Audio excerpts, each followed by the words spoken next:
নতুন আদালত ভবনের দাবিতে শিলিগুড়িতে সরব হলেন আইনজীবীরা। খবর পেয়ে আইনজীবীদের সঙ্গে দেখা করলেন মেয়র গৌতম দেব।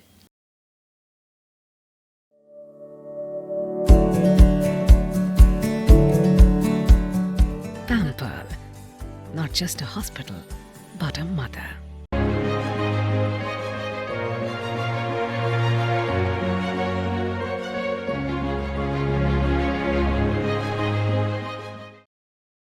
উল্লেখ্য, আজ শিলিগুড়িতে এসেছেন মুখ্যমন্ত্রী মমতা ব্যানার্জি।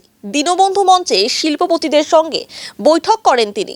অন্যদিকে সেই সময় নতুন ভবনের দাবিতে বিক্ষোভ দেখান আইনজীবীরা। শিলিগুড়ি বার অ্যাসোসিয়েশনের সদস্যরা জানান, আমাদের দীর্ঘদিনের দাবি এটা, কিন্তু এখনো পর্যন্ত এই বিষয়ে কোনো পদক্ষেপ নেয়নি প্রশাসন। তাই আজ মুখ্যমন্ত্রীর দৃষ্টি আকর্ষণের জন্য আমরা এই দাবিতে রাস্তায় নেমেছি। 14 বছর ধরে অপেক্ষা করছি, আন্দোলন করছি, বিভিন্ন জায়গায় ল মিনিস্টারকে চিঠি দিয়েছি, মেয়রকে চিঠি দিয়েছি, সমস্ত জায়গায় হাইকোর্টকে চিঠি দিয়েছি। আমাদের এই শিলিগুড়িতে কোর্ট বিল্ডিং হচ্ছে না, যার ফলে লিটিগেন্ট পিপুল উকিলরা আমরা প্রচণ্ড পরিমাণে অসহায় অবস্থায় পড়ে আছি। আমরা দেখলাম যে জলপাইগুড়িতে সার্কিট বেঞ্চ হয়ে যাচ্ছে, আলিপুরদুয়ারে বিল্ডিং হয়ে গেলো, ইসলামপুর হয়ে গেলো, কিন্তু শিলিগুড়ি বঞ্চিত। শিলিগুড়ির আইনজীবীরা বঞ্চিত, শিলিগুড়ির সাধারণ লিটিগেন্ট পিপুল, বিচারপ্রার্থী মানুষ বঞ্চিত। আমরা আজকে সকাল থেকে চেষ্টা করেছিলাম যাতে আমরা মুখ্যমন্ত্রীর কাছে একটা ডেপুটেশন দিতে পারি, কিন্তু প্রশাসনিক স্তরে আমরা কোনো রকম সহযোগিতা পাইনি। তাই আমরা বাধ্য হয়ে আইনজীবীরা রাস্তায় নেমেছি যে আমরা একটা জিনিস জানাতে চাই মুখ্যমন্ত্রীকে, আমরা কি চাই, আইনজীবীরা কি চাইছে। শিলিগুড়ি আদালতে একটা কোর্ট বিল্ডিং চাই, যেটা 14 বছর আগে এই বর্তমান সরকারের পক্ষ থেকে ভেঙে দেওয়া হয়েছিল, যে নতুন বিল্ডিং করা হবে এই আশাতে। কিন্তু 14 বছর ধরে শিলিগুড়ি বার অ্যাসোসিয়েশনে আমরা আন্দোলন করার 14 বছর ধরে আমরা এই শিলিগুড়িতে কোনো বিল্ডিং পাচ্ছি না, যার ফলে আমরা অসহায় অবস্থায় আছি। বৃষ্টির মধ্যে আপনারা কোর্টে ঢুকলেই দেখতে পাবেন কি পরিস্থিতিতে আমরা আছি। অবিলম্বে শিলিগুড়ি আদালত চত্বরে নতুন কোর্ট বিল্ডিং চাই। এইটার জন্য দিদির কাছে আমরা একটা প্ল্যাকার্ড দেখাতে চাই যে দিদি আমরা কোর্ট বিল্ডিং চাই। যেটা সমস্যা হচ্ছে, প্রশাসন বলছে আপনারা এখানে দাঁড়াবেন না। আমরা বলছি যে সাধারণ নাগরিক হিসাবে রাজ্যের মুখ্যমন্ত্রী রাস্তা দিয়ে যাবে, রাস্তার দুই পাশে সাধারণ নাগরিক দাঁড়াতেই পারে, এটার ক্ষেত্রে কোনো সমস্যা নেই। এবং সাধারণ নাগরিক হিসাবে আমরা রাস্তার দুই ধারে দাঁড়িয়েছি পিসফুল, শান্তিপূর্ণভাবে। আমরা আমাদের দাবিটা এই প্ল্যাকার্ডের মধ্যে লিখে একটা করে কাগজ আমরা সবাই ধরে দাঁড়িয়েছি। মুখ্যমন্ত্রী যদি দেখতে পায় তাহলে ভালো, যদি না দেখতে পায় তাহলে আপনাদের মাধ্যমে আশা করি মুখ্যমন্ত্রী দেখতে পাবেন। আমরা বহু ডেপুটেশন দিয়েছি, কিন্তু আজকে আমরা ডেপুটেশন দেওয়ার চেষ্টা করেছিলাম, কিন্তু আমাদের কিছু পারমিশন পাইনি মুখ্যমন্ত্রীর সঙ্গে দেখা করে।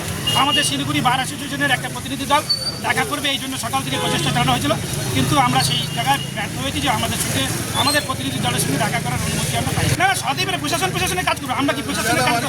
প্রশাসনের কাজে বাধা দেওয়া আমাদের কাজ না। আমরা আমাদের এই প্ল্যাকার্ডটা মুখ্যমন্ত্রীকে দেখাতে চাই, সেটার জন্য আশা করি প্রশাসন আমাদেরকে সহযোগিতা করবে। অন্যদিকে ঘটনার খবর পেয়ে সেখানে পৌঁছান মেয়র গৌতম দেব। মেয়র জানান, শীঘ্রই শিলিগুড়ি কোর্ট চত্বরেই তৈরি হবে নতুন ভবন। এই বিষয়ে আইনমন্ত্রী মলয় ঘটকের সঙ্গে শিলিগুড়ি বার অ্যাসোসিয়েশনকে নিয়ে আলোচনায় বসবেন।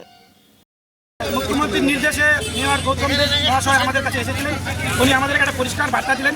এতদিন ধরে আমাদের এখানে যেটা সমস্যা ছিল, যে আমরা শুনছিলাম যে চাঁদমণিতে আমাদের কোর্ট হওয়ার একটা সম্ভাবনার কথা ছিল, কিন্তু এই মুহূর্তে চাঁদমণির যে জায়গাটায় কোর্ট করার কথা ছিল, সেই জায়গাটাকে মুখ্যমন্ত্রী অন্য কোনো পাশে দেওয়ার কথা ঘোষণা করেছেন, এবং আমাদের এই কোর্ট বিল্ডিংটা অন্য কোথাও যাবে না বলে এই মুহূর্তে আমাদেরকে গৌতম দেব মহাশয় শিওর করলেন যে রেস্ট আসিওর যে এটা আর কোথাও যাবে না, কোর্ট বিল্ডিং এখানেই হবে। এবং এই সংক্রান্ত আরও আলোচনা যেটা হবে সেই ব্যাপারে একটু পরে সন্ধ্যার দিকে উনি আইনমন্ত্রীর সঙ্গে আমাদের শিলিগুড়ি বার অ্যাসোসিয়েশনের প্রতিনিধি দলের সঙ্গে একটা মিটিংয়ের ব্যবস্থা করতেছেন। সন্ধ্যার সময় আইনমন্ত্রীর সঙ্গে বসে এই ব্যাপারে আরও যেটা কার্যকরী ভূমিকা বা পদক্ষেপ হবে সেটা নিয়ে ওনারা আরও ফাইনাল করবেন।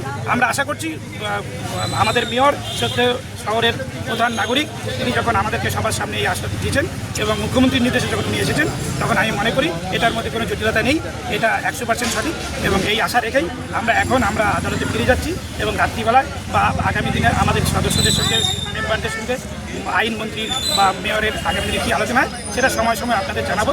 আপনারা সবাই এখানে এসে আমাদের এই যে আমরা দৃষ্টি আকর্ষণ, আমরা কিন্তু কোনো আন্দোলন বা অবস্থান বা আমরা কিন্তু কোনো ঝামেলার জন্য আসিনি। আমরা মুখ্যমন্ত্রীর দৃষ্টি আকর্ষণ করতে এসেছিলাম একটা ইস্যুতে। আমরা আশা করি যে মুখ্যমন্ত্রীর দৃষ্টি আকর্ষণ করতে পেরেছি, সেই কারণে দিদির নেতৃত্বে মেয়র এসেছিলেন। আমরা আশা করি যে এই সমস্যার সমাধান হবে। আপনাদেরকে সবাইকে এখানে আসার জন্য অশেষ ধন্যবাদ। আগামী দিনে যা রিপোর্ট হবে আমরা আপনাদেরকে জানাবো। আমরা সাধারণ আইনজীবীরা এখানে সবাই আছি, এখানে কোনো কংগ্রেস, সিপিএম, তৃণমূল, বিজেপির গল্প নেই। আমরা আইনজীবীরা আমাদের দিদি মুখ্যমন্ত্রী, মাননীয় মুখ্যমন্ত্রীর সঙ্গে তার দৃষ্টি আকর্ষণের জন্য এসেছিলাম। একদম সাধারণ নাগরিক হিসাবে আমরা এখানে উপস্থিত হয়েছি। আমাদের সব হিসাবে আছে, সাধারণ আইনজীবী এবং নাগরিক হিসাবে আমরা এখানে এসেছিলাম। এখানে কোনো রাজনৈতিক কালার নেই। দৃষ্টি আকর্ষণ করেছিলাম মুখ্যমন্ত্রীর, এবং মুখ্যমন্ত্রীর নির্দেশে এই মুহূর্তে গৌতম দেব এসেছেন। তার মানে আমরা মুখ্যমন্ত্রীর দৃষ্টি আকর্ষণ করতে সমর্থ হয়েছি, এবং মুখ্যমন্ত্রীর দৃষ্টি যেহেতু আকর্ষণ করতে আমরা সমর্থ হয়েছি, মুখ্যমন্ত্রীর নির্দেশে মেয়র এসেছেন। আমরা এটা ধরে নিচ্ছি যে আমাদের যে উদ্দেশ্য ছিল মুখ্যমন্ত্রীর দৃষ্টি আকর্ষণ, সেটা সফল হয়েছে।